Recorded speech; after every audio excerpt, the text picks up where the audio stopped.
Hi, everyone, and welcome to the fourth roundtable session of Beyond the Buzzword, the true meaning of experience-driven commerce for B2C. In our session today, we'll cover the what, why, and how of driving experience-driven commerce at the post-purchase support and service stage of the B2C customer lifecycle. In the kickoff session of this series, which is available for you to watch now on proficient.com, we define the Proficient point of view of experience-driven commerce as the result of an organization that evolves from a siloed, manual, transactional approach to a customer-centric, insights-informed, omnichannel mindset that drives growth by enabling meaningful customer relationships. This definition sets the foundation for today's session as we discuss the post-purchase support and service stage of the customer lifecycle. Now I'd like to take a moment to introduce myself and your experts for today. I'm Kim Chopek, Director of Strategy and Innovation in the B2C space, and will be serving as moderator for our Experience-Driven Commerce B2C track, including today's session. Also with us is Laura Lee Thomas. Laura Lee serves as a contact center strategist at Proficient. She has 25 years of experience in contact center strategy and planning and works with clients to ensure contact center solutions meet the needs of both customers and business stakeholders. And last but not least, we have Justin. Justin Racine serves as a Director of Commerce Strategy at Proficient, where he helps clients achieve their business goals through commerce-enabled technologies backed by data analysis and KPI creation. Justin has more than 13 years of experience in e-commerce, customer-focused experience, and branding strategy. In addition, Justin has been published twice for his thought leadership on branding and marketing in Henry Stewart's Journal of Brand Strategy, and continues to be a contributing author for leading industry publications. Justin and Laura Lee, take it away. Thanks, Kim. Thanks for the intro. Glad to be back within this series again here. So, as Kim had alluded to a bit earlier, a few moments ago, this is really around post-purchase in the B2C channel. So, what exactly is post-purchase customer care? And what it really boils down to, and what Laura Lee and I will discuss here with you today, is really about reassuring customers that they made the right decision when they actually made a purchase from your business. So, after they've got to the cart, after they've placed that order and have transacted, how do we then lead and nurture them and start to begin to have conversations outside of the actual buying experience that help bring them back and purchase other items from your business in the future? That's really what we're going to look at discussing. We'll dive in a little bit into why it's important to have these conversations and how you might be able to get started within your business today. So the B2C experience driven post purchase support and service. What does that actually mean? So what does it mean to have white glove service, and what are your customers' expectations around these different elements? So we've broken this out into three different areas that we're going to cover during this presentation today. The first being omnichannel conversation. So being able to have communication and conversations with your customers is vitally important after they've made the purchase. Why? Well, because they could go elsewhere and buy, right? We all have different expectations based upon the experiences that we interact with each day. And when we see an experience that's great or fantastic, that becomes the new bar for what is expected going forward. So it's important to be able to hear what your customers are saying and being able to do that in an omni-channel way where wherever they are actually looking to interact with you, whether it's through a mobile device or a PC or SMS. The second piece here is customer care systems. So, how do you actually leverage different systems to have these conversations? What does that technology stack look like? And how do you implement it in a way that's seamless both for your customers, but also, and maybe even more importantly, your employees? And then the final one here that we'll dive into is the post-purchase retargeting. So, how can you proactively communicate with your customers in a way that's within the channels that they're looking to be within, but doing so in a way that's thoughtful and nurturing that reminds them to come back and repurchase different services and products. So, we don't want to create messaging that really shoves things down our customers' throats. Instead, we're really looking for how do we natively be where they are at the right time with the right product to guide them back and make that purchase again. So as we look at the post-purchase support piece here, the one way that we like, or the one analogy that we like to use, is that it's really like an iceberg, right? So the piece of this is that the customer really only sees the tip of the iceberg, which to the customer or the people in the boat, right? It looks really big and large, which it is, but a lot of the other elements that are needed to support customers in a positive fashion is even larger than what it can be seen from the surface. So the largest part of post-purchase customer support in the B2C space is really what you see here as being, underwater or within the ocean, is that there's a lot of systems and people and different implementations that are needed to make it so seamless for customers on the front end. And our goal here today is to really dive into this a bit further and discuss some different ways that you can implement these strategies within your business.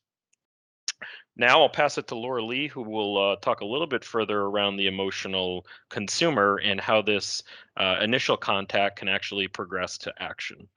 Thanks, Justin. So, a lot of times we need to really understand why our customers contacting us. Especially now in this day and age, everyone's emotional and they're consuming in an emotional way.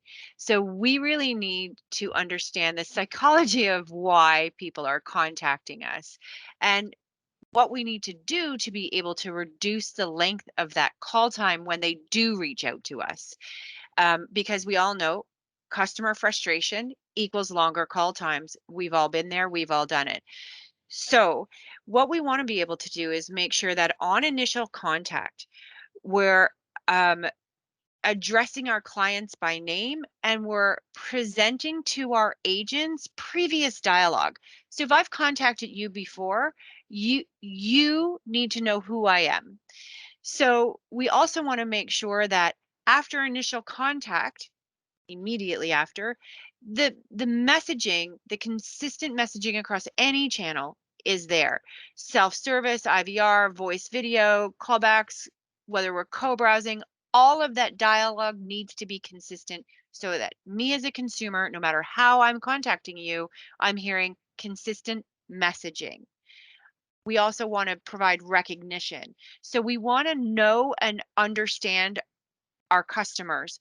I, as a customer, an emotional consumer, I want you to know me. I want you to understand why I'm calling.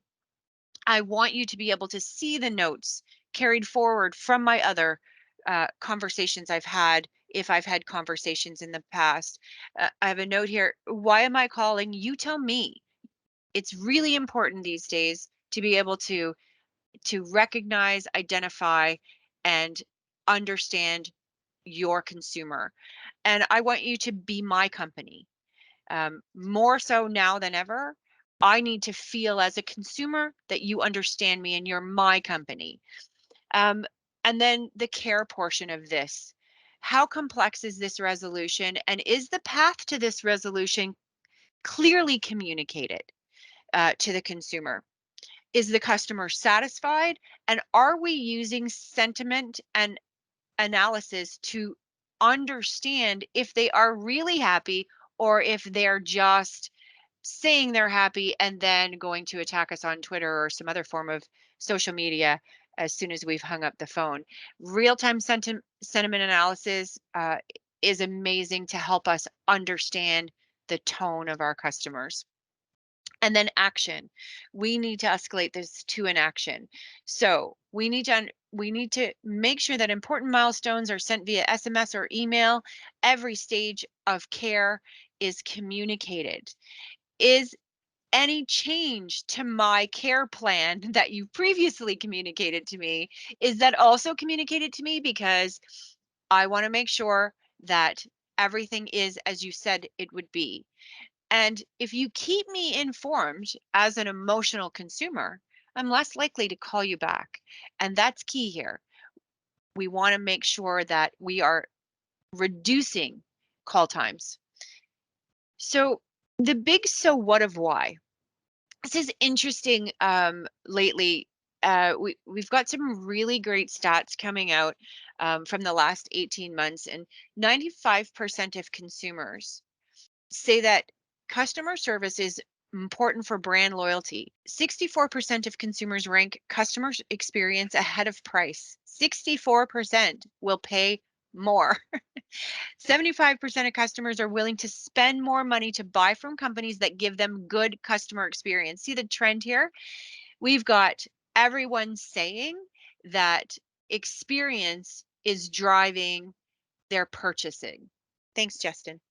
Yeah, no, those are some great points, Lurley, and I think that kind of tees in nicely to this market landscape. So, as we kind of look a bit further here at some of the now and the table stakes and some of the new emerging and on also some of the next and innovating, it's important what Lurley was mentioning on the previous slide that people really will pay for an experience that is better than, or what they're used to, I guess you could say, but exceptional experiences will yield higher revenue. So, it's important to keep that in mind as to why investing within this space is so important for your business as you move forward. But as we look at some of the things here, and we'll go through these a bit briefly, but we've broken these out into different areas. Which, if you've been following this series, you're likely familiar with the now, the new, and the next, or the table stakes, the emerging, and the innovating. And some of the things that we'll call out here high level for some of the things you should be doing today, or things that are table stakes for this post-purchase customer support and care, is really being able to have the omni-channel communication through SMS, making sure that you do have the right customer care systems that are in place today, whether that's a CRM or potentially other forms of communication programs that are listed out there as well too. And then on the post-purchase piece of it, really focusing in on making sure simplistic things like order confirmation, shipment notification. These are really table stakes for e-commerce or really any digital experience, but these are things that you should have today. As we look into the new and the emerging, really diving in a bit further into personalized video experiences and leveraging other channels of communication like WhatsApp, which might be outside of the traditional norms of what we've been used to prior, right? So what are these other channels that are available, and are your customers there? So understanding that. Maybe moving away from some of the customer care systems that are on-prem and legacy and moving more towards the cloud. From a post-purchasing standpoint, really trying to leverage out auto reminders for repurchase, looking at customer journey segmentations as well too. So, are there customers that are similar in how they operate or act and behave, and can we group those together? And then providing self-service and omni-channel transparency as well too is definitely important. And then as we look at the next and the innovating, and these are things that really aren't here today, but if you're thinking about them, you're likely ahead, at least within your business. So how do you incorporate things like video into the omni-channel voice or conversations that you're having? How do you look at building your own platform outside of maybe leveraging a cloud platform that's built by potentially someone else?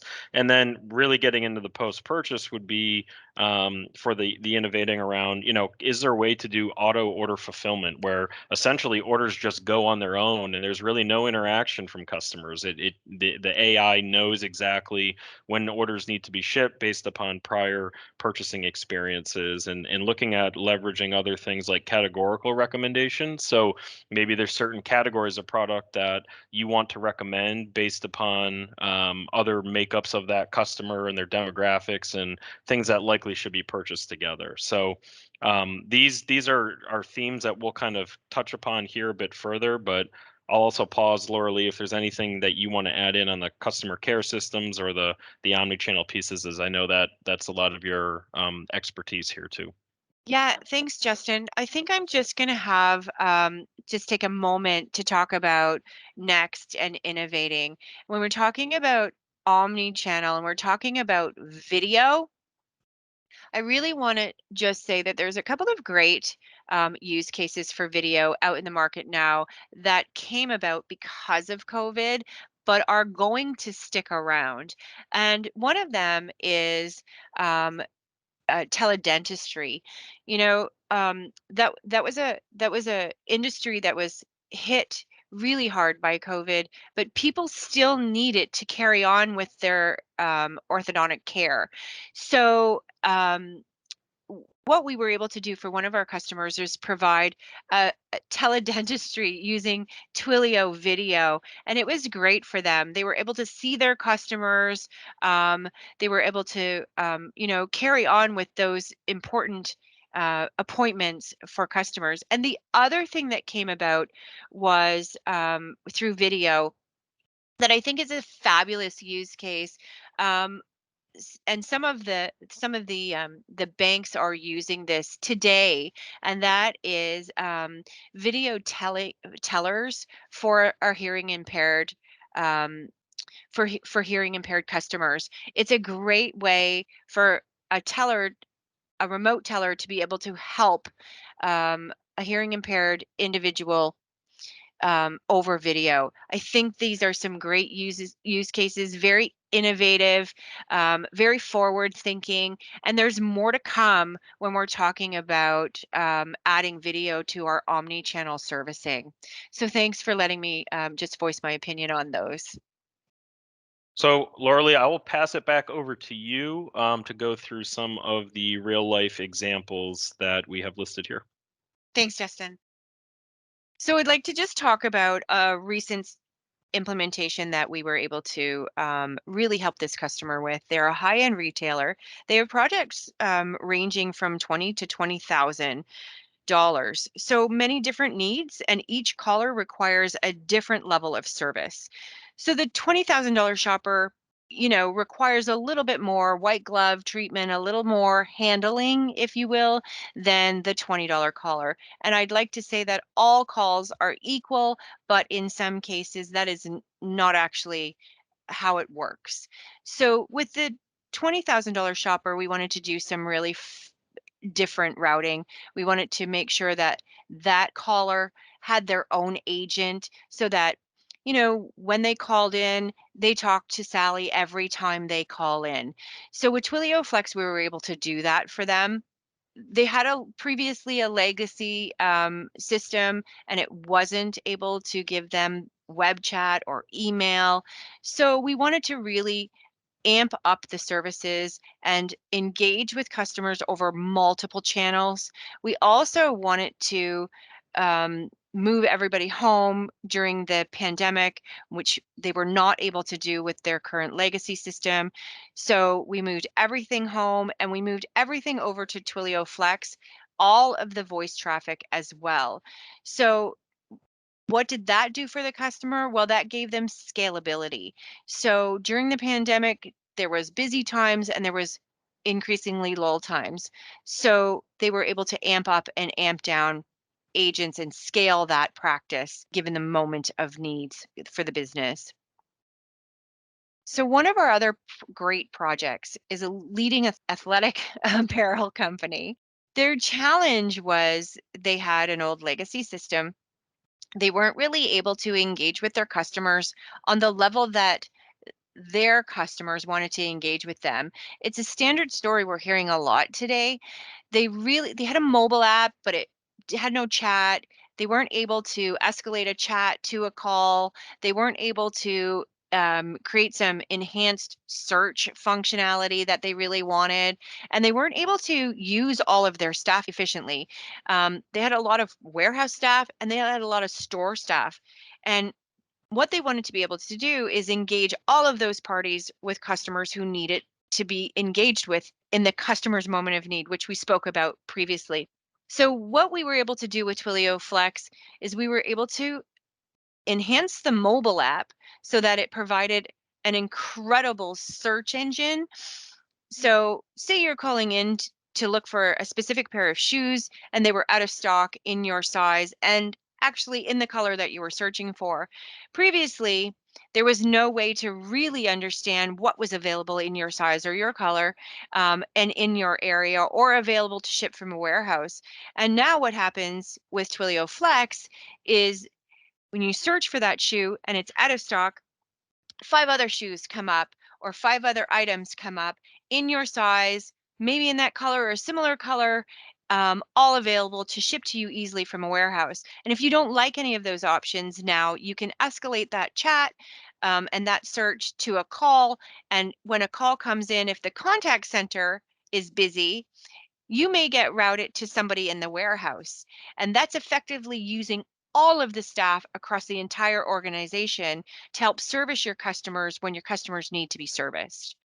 Thanks, Laura. Appreciate the in-depth customer examples there. So as we kind of move into, we talked a little bit about the what, and now we're kind of moving into the why. So why is this important for your business? And I think some of the examples that Laura Lee detailed in the previous few slides kind of lead into that, but we'll dig a bit deeper here too. So we included a quote here from Jeff Bezos, who talks a little bit about we see or how he sees his customers as invited guests to a party, and we're the host, and it's our job to really make every important aspect of the customer experience a little bit better, which is a really interesting analogy and visual for this. That if you've ever hosted a party, right, you want to make sure that everyone has a drink or food or whatever that they need, and that they're having a good time. The same mentality here can be applied to customer care and post purchase in this space as well too. So this is just a little bit of a visual to kind of help you realize what might need to be changed within your business, or where you might need to explore some additional areas around post-purchase support. So, and I know Laura Lee has a lot of thoughts on this, and I'll pass it back to her. But I would imagine, Laura Lee, especially after COVID-19 and this next new normal that you have here, that things are going to change quite a bit, and have changed, and will continue to change as time moves on.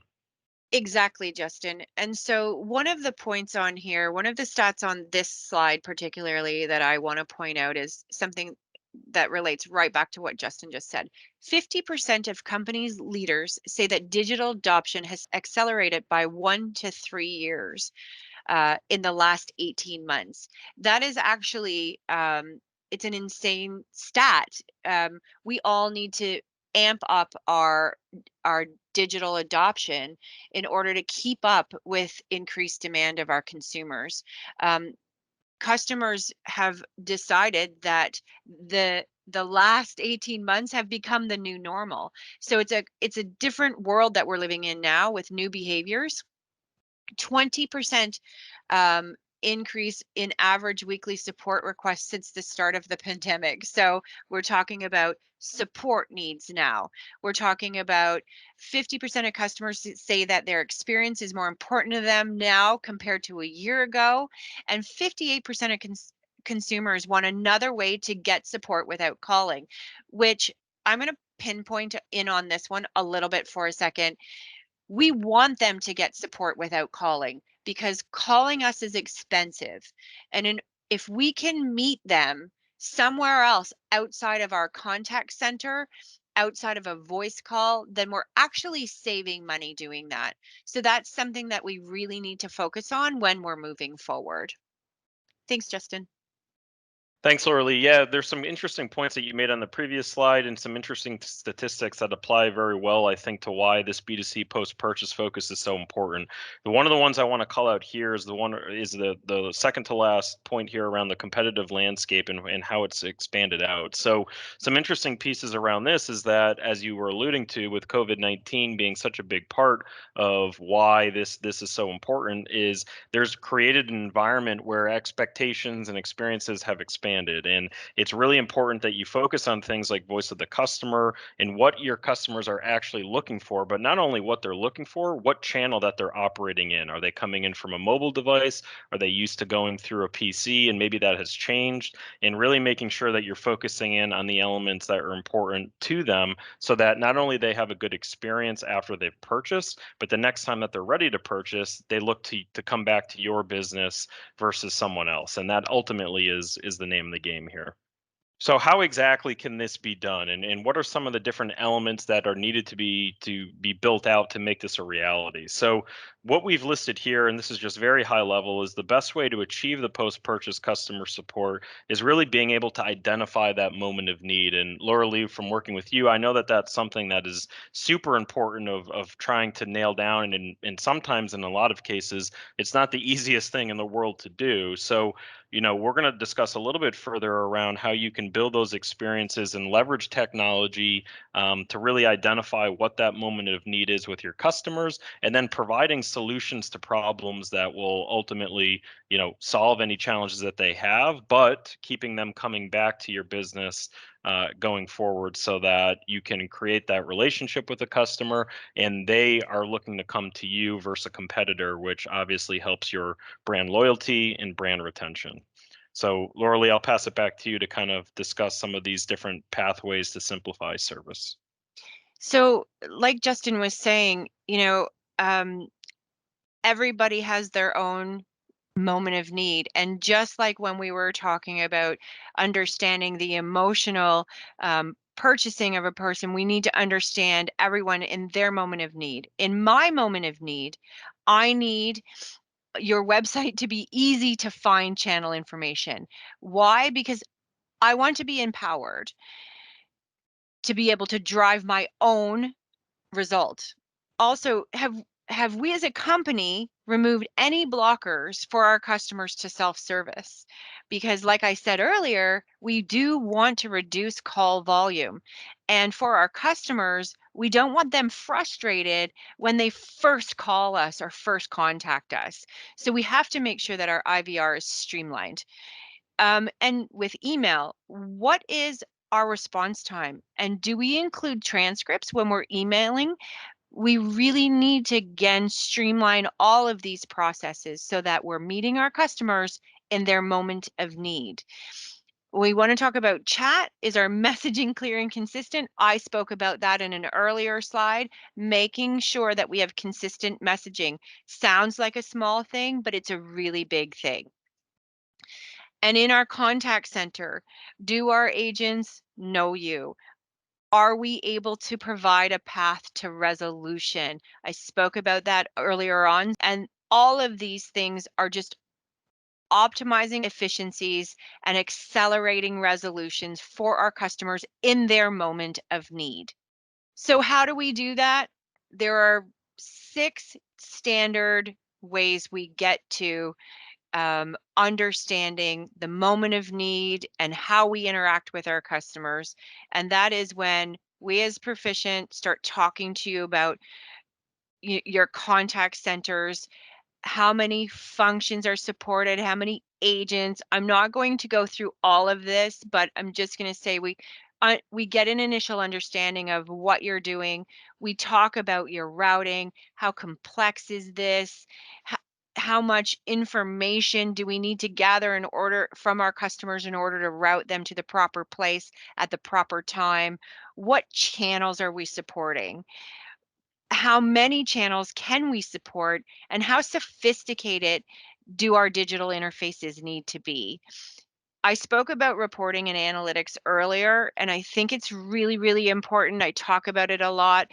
There are so many tools out there right now that give you instant feedback on consumer behavior, and we need to have those interacting with our agents at all times so that everybody understands where the customer is in their moment of need. And fulfillment, we want to understand what systems we're integrating with and what data sources need to be updated in order to provide the agent with the information on our consumer. And again, ownership and maintenance, big thing. Who's going to administer this system, and what does ongoing maintenance look like for you? It's very important to make sure that all of these tools that we're talking about, these great tools for our agents and for our consumers, are kept up to date and well maintained. Otherwise, it's all for naught. So, at the end of the day, the goal is to deflect calls, not our customers. It's a theme that we've talked about on and on through this deck. And what we want to say is that it's really important to have high quality digital customer service experiences.